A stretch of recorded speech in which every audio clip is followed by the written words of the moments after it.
Weight training is the best exercise you can do according to scientists and doctors. Hey everybody, it's Jason Blaha here, and I thought I would chat with you guys and gals a little bit about this today. So again, one of these topics where there's still confusion out there. A lot of people do not keep up with the research. They don't keep up with meta-analysis. They don't keep up with what the top researchers are saying and have been saying for a very, very long time.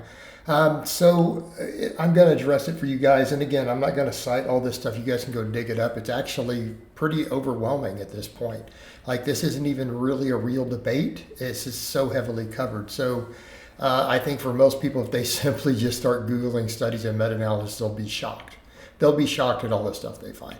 So here's what we know based upon a few different things. All right, the ones that were contested, we know most health benefits. It's been known for 10 to 20 years. Strength training is the best form of exercise for most health benefits. There were a few that were questioned, primarily cardiovascular health, right? Cardiovascular health and fat loss, okay? However, more recent studies have actually shifted those considerably in terms of the evidence. So one that had come out, I think it was around 4 years ago, there was a pretty big meta-analysis that was looking at all the health markers and health improvements based upon, say, comparing cardiovascular type exercises with strength training, okay, in terms of cardiovascular outcomes. So people say, well, you know, you're lifting, but you still have to care about your heart. Well, it was studied. And I want to be clear, I do cardio. I advocate cardio. So for anyone that says, oh, Blaha's being anti-cardio over here. Nope, not being anti-cardio. I do cardio. All right, but when it was compared in terms of overall heart health and reducing heart attacks, reducing strokes, strength training beat cardio by a very, very small margin. Okay, and I mean it was very small, statistically significant amount, but it wasn't by much. So realistically, that means they're almost identical, with heart health appearing to have a very, very small, slight benefit from strength training versus cardio if you only did one. Now, the caveat. So that makes it clearly better. The caveat was they found that people who do both actually improve further, because it appears they're not exclusive pathways by which they help. In other words, endurance training and lower intensity cardio, moderate intensity cardio actually seems to improve your heart health through some slightly different pathways. Okay, you see where we're going? So in that case, it actually turns out to be beneficial to do both. Like, that was actually the best outcomes, even more so when people eat a healthy, balanced diet. Oh man, there was your real winner. Okay, see where we're going with this?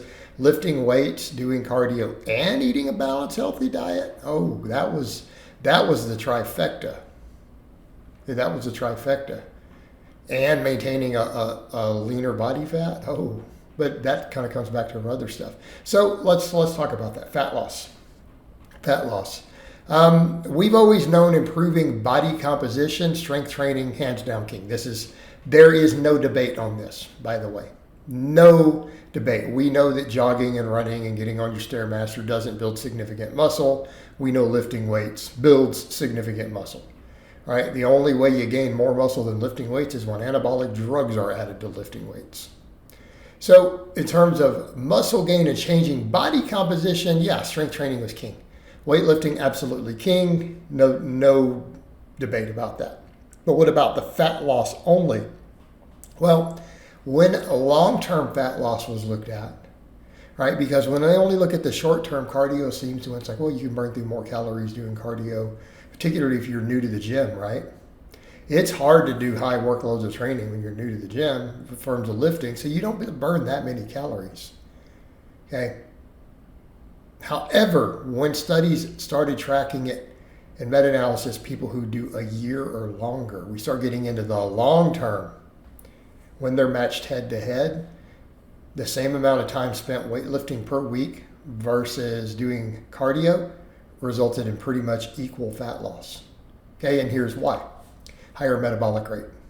Okay, people who gain muscle burn more calories all the time.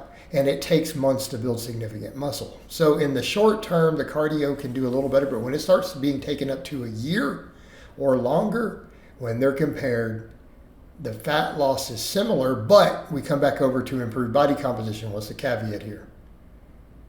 Similar fat loss, but eating slightly more food. Ooh, they don't have to restrict themselves as much. All right. Now, that was the overall meta-analysis. They did find in a single study, to my knowledge, so again, take it with a grain of salt, done only on women, and I think, I could be wrong, I think the women were all over age 30. Okay, when that group was looked at, weight training was slightly superior to cardio for fat loss, just straight up. Now, that hasn't, to my knowledge, been replicated in other groups, other demographics, or larger studies. So making a note that was there, but that counts as absurdly weak evidence because it's a single study. But just noting that that did occur. But overall, on average, pretty similar, but we get better body composition, all this other stuff. So what about the other stuff? People say, well, how is this clearly better? It's only a hair better for cardiovascular health, pretty much equal for fat loss with a bias towards better body composition, not just fat loss. Okay, the body composition is big. All right, all the other stuff destroys it. What? Cancer destroys it. Like, not even close. Weightlifting reduces cancer risk way more than cardio. Way more.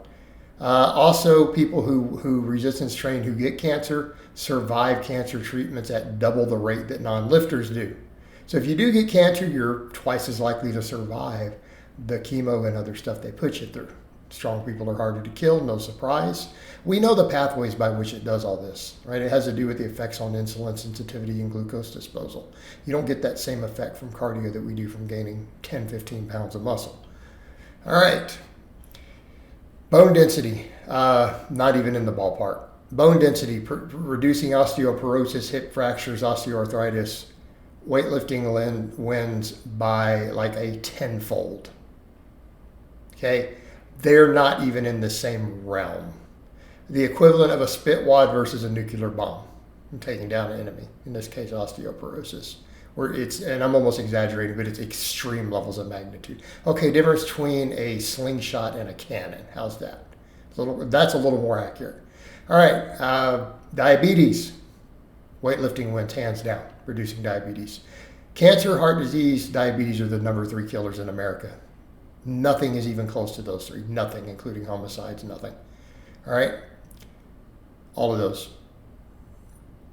So improved Alzheimer's, dementia, all these other things, weight training wins also. Weight training, it turns out when we look at the totality, weight training is the healthiest single form of exercise that you can do. Not saying you shouldn't do other stuff.